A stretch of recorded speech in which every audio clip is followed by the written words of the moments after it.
आज से इन गलतियों को करना बंद कर दो, वरना जिम में प्रोग्रेस ठीक से नहीं कर पाओगे। मैं बात कर रहा हूँ ऐसे जिम मिस्टेक्स के बारे में जो ऑलमोस्ट हर कोई करता है एज अ बिगनर। बट बहुत से लोग को मैंने ऐसे भी देखा है कि जो लोग काफी समय से जिम आ रहे हैं बट वो भी ऐसी गलतियों को फॉलो कर रहे हैं। इन मिस्टेक्स को फिक्स करके आप लोग अपने एफर्ट्स, पैसा और टाइम तीनों को बचा सकते हो और आप लोगों के जो भी मनचाहे रिजल्ट्स है उसको जल्दी से जल्दी पा सकते हो। अगर आप लोग बिगनर हो जिम में तो आप लोगों के लिए काफी हेल्पफुल वीडियो होने वाली है, क्योंकि जो बिगनिंग का समय होता है जिम में वो काफी आप लोगों के लिए गोल्डन पीरियड होता है। क्योंकि इसी समय हम लोग सबसे ज्यादा मसल मास और स्ट्रेंथ है उसको गेन करते हैं। तो आप लोगों के लिए ये वीडियो काफी ज्यादा इंपॉर्टेंट होने वाली है। तो मेक श्योर आप लोग वीडियो को बिना स्किप करके हुए देखें ताकि आपसे कोई भी पॉइंट मिस ना हो जाए। सबसे पहले हम लोग बात करेंगे ट्रेनिंग मिस्टेक्स के बारे में। इसमें हम लोगों को ये ध्यान रखना है कि हम लोगों को ईगो लिफ्टिंग नहीं करनी है। ईगो लिफ्टिंग का मतलब ये होता है कि आप लोग अपनी जो कैपेसिटी है उससे ज्यादा वेट को लोड कर लेते हो, जिससे हम लोगों की जो फॉर्म है वो काफी ज्यादा हम लोगों की बिगड़ने लगती है, जो कि बिल्कुल सही नहीं होता है। क्योंकि हम लोग जो ईगो लिफ्टिंग करते हैं उससे हम लोगों को कोई भी एक्स्ट्रा बेनिफिट नहीं देखने के लिए मिलेगा। इवन हम लोगों के यहाँ पे जो इंजरी के चांसेस है वो भी काफी ज्यादा इंक्रीज हो जाते हैं। तो हम लोगों को ईगो लिफ्टिंग तो बिल्कुल भी नहीं करनी है। दूसरी बात का हम लोगों को ये ध्यान रखना है कि हम लोग जब भी जिम में एंटर करेंगे उसके बाद हम लोगों को वार्म अप जरूर से जरूर करना है। जो वार्म अप है वो हमेशा कंपलसरी होना चाहिए आप लोगों के वर्कआउट में। क्योंकि वार्म अप से हम लोगों की जो इंजरी के चांसेस हैं उसको हम लोग काफी ज्यादा कम कर सकते हैं। वार्म अप से हम लोगों की जो बॉडी है वो प्रिपेयर हो जाती है हैवी वर्कआउट के लिए। इवन हम लोगों के जो जॉइंट्स होते हैं उनमें भी कोई भी आप लोगों को प्रॉब्लम देखने के लिए नहीं आएगी। तो हम लोगों के जो इंजरी के चांसेस हैं वो भी इससे काफी ज्यादा कम हो जाएंगे। तो वार्म अप आप लोगों को मेक श्योर करना ही करना है, ये बिल्कुल कंपलसरी है वार्म अप को करना। तीसरी बात यह है कि हम जिसके बारे में हम लोगों को ध्यान रखना है कि हम लोगों को ओवर ट्रेनिंग नहीं करनी है। बहुत से ऐसे लोग होते हैं जो जिम में जाते हैं वो 2 से ढाई घंटे सिर्फ ट्रेनिंग ही करते रहते हैं। ऐसा भी हम लोगों को नहीं करना है, क्योंकि हम लोगों की बॉडी को इतना ज्यादा वर्कआउट की नीड ही नहीं है जितना आप लोग कर रहे हो। और हम लोगों की जो मसल्स है इससे काफी ज्यादा फटीग हो चुकी होती है, जिसको रिकवर करना एक दिन में पॉसिबल हो ही नहीं पाता है। तो आप लोगों को ओवर ट्रेनिंग भी जिम में बिल्कुल भी नहीं करनी है। जो आप लोगों का वर्कआउट है वो कम से कम 1 घंटे और मैक्स टू मैक्स 1.5 घंटे से ऊपर नहीं जाना चाहिए। अगर आप लोगों का वर्कआउट 1.5 घंटे से ऊपर जा रहा है तो कहीं ना कहीं आप लोग भी ओवर ट्रेनिंग ही कर रहे हो। अब चौथी बात का हम लोगों का ये ध्यान रखना है कि हम लोगों को जिम में प्रोग्रेसिव ओवरलोड करते रहना है। अब प्रोग्रेसिव ओवरलोड का हम लोग एक एग्जांपल से समझते हैं। लेट्स सपोज मैंने जब लास्ट टाइम जब बाइसेप को ट्रेन किया था तो मैंने 10 केजी वेट से 8 रेप्स निकाले थे। अब मैं जब दोबारा बाइसेप को ट्रेन करने जाऊंगा तो मैं वही 8 रेप्स को 10 रेप्स में करने का ट्राई करूंगा।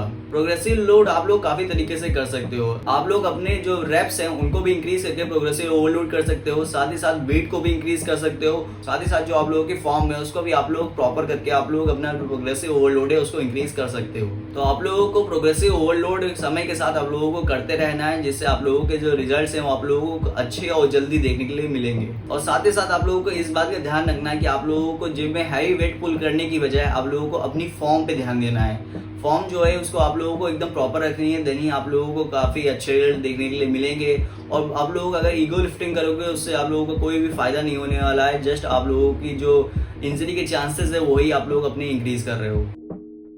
हम लोगों की जो दूसरी मिस्टेक होने वाली है वो है डाइट मिस्टेक। अब डाइट मिस्टेक में हम लोगों को इस बात का ध्यान रखना है कि जो लोग कटिंग करते हैं या फिर जो लोग बिगिनिंग करते हैं वो लोग क्या करते हैं, वो या तो बहुत ही ज्यादा खाते हैं या तो बहुत ही ज्यादा कम खाते हैं। अगर आप लोग वेट को लॉस कर रहे हो तो आप बहुत से ऐसे लोग होंगे जो कि खाने को बिल्कुल ही ना के बराबर खाते होंगे। तो आप लोगों को ऐसा भी नहीं करना है। और अगर आप लोग गेन कर रहे हो तो बहुत से ऐसे लोग होते हैं जो कि बहुत ही ज्यादा खाने लगते हैं, ऐसा भी आप लोगों को नहीं करना है। अगर आप लोग वेट लॉस कर रहे हो या फिर आप लोग वेट गेन कर रहे हो तो आप लोगों की जो भी मेंटेनेंस कैलोरी होती है उसको आप लोगों को कैलकुलेट कर लेना है। और अगर आप लोग वेट लॉस कर रहे हो तो आप लोगों की मेंटेनेंस कैलोरी से 200 से 300 कैलोरीज आप लोगों को कम खाना है। और साथ ही साथ आप लोग अगर गेन कर रहे हो तो आप लोगों को अपनी मेंटेनेंस कैलोरी से 200 से 300 कैलोरी ज्यादा खाना है। बस आप लोगों को इतने ही चेंजेस करने हैं अपनी डाइट में अगर आप लोग गेन या वेट लॉस करना चाहते हो। ऐसा बिल्कुल भी मत करना है कि आप लोग बिल्कुल ही नहीं खा रहे हो या फिर खा रहे हो तो बहुत ही ज्यादा खा रहे हो। इससे आप लोगों के हार्मफुल इफेक्ट आपकी बॉडी पे देखने के लिए मिल सकते हैं। अब दूसरी बात का हम लोगों को ये ध्यान रखना है कि बहुत से ऐसे लोग होते हैं जो प्रोटीन को एकदम इग्नोर ही कर देते हैं। मैं यहाँ पे सप्लीमेंट प्रोटीन की बात नहीं कर रहा हूँ, मैं यहाँ पे बात कर रहा हूँ जो हम लोगों को फूड से प्रोटीन मिलता है उसकी।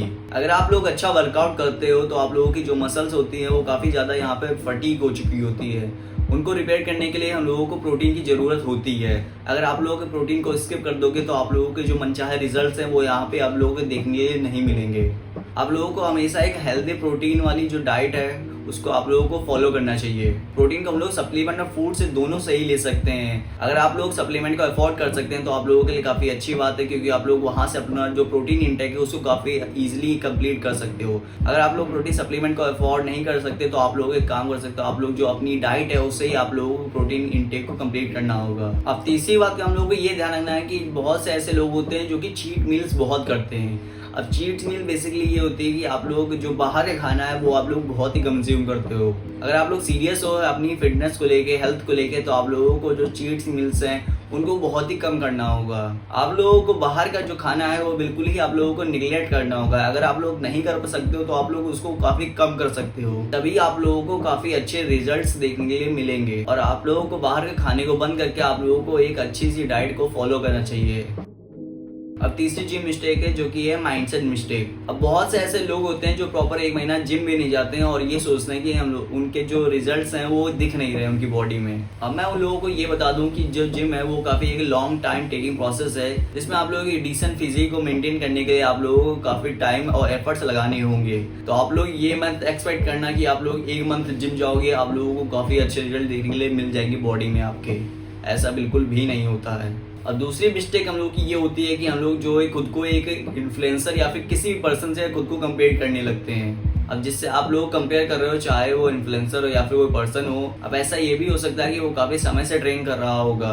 अब आप लोगों को खुद को उससे कंपेयर करके खुद को डीमोटिवेट नहीं करना है। आप लोगों को प्रॉपर जिम जाना है, प्रॉपर आप लोगों को वर्कआउट करना है, आप लोगों की भी काफी अच्छी फिजिक कुछ समय के बाद हो जाएगी। अब अगली प्रॉब्लम ये है कि बहुत से ऐसे लोग होते हैं जो कि एक प्रॉपर प्लान को फॉलो नहीं करते हैं। मतलब कि वो जिम जाएंगे, कोई भी यहाँ पे एक्सरसाइज भी कर लेंगे, कोई भी एक्सरसाइज करने लगेंगे, कुछ भी करने लगेंगे। आप लोगों को ऐसा नहीं करना है। आप लोगों को एक प्रॉपर एक प्लान बनाना है, उसी हिसाब से खुद की बॉडी को ट्रेन करना है और उसी को फॉलो करना है, चाहे रिजल्ट मिले या ना मिले। अब चौथी मिस्टेक्स हम लोगों की होने वाले हैं रिकवरी मिस्टेक। रिकवरी हम लोगों के लिए बहुत ही ज्यादा इंपॉर्टेंट है, तो इसमें हम लोगों को अच्छे से ध्यान देना है। पहली बात का हम लोगों को ये ध्यान रखना है, रिकवरी के लिए सबसे बेस्ट चीज है वो की है आप लोगों की स्लीप। तो आप लोगों को 8 से 10 घंटे की स्लीप तो लेनी ही लेनी है। देन आप लोगों की जो बॉडी है वो काफी अच्छे से आप लोगों की यहाँ पर रिकवर हो पाएगी। तो ये वीडियो यहीं तक था। आई होप आप लोगों को काफी कुछ समझ में आया होगा और आप लोगों की हेल्प हुई होगी। अगर आप लोगों को कोई भी डाउट होता है तो आप लोग नीचे कमेंट में पूछ सकते हैं, मैं वहां पे आप लोगों को इसका रिप्लाई दूंगा। और ऐसी और वीडियोस देखने के लिए वीडियो को लाइक और चैनल को सब्सक्राइब भी कर सकते हैं।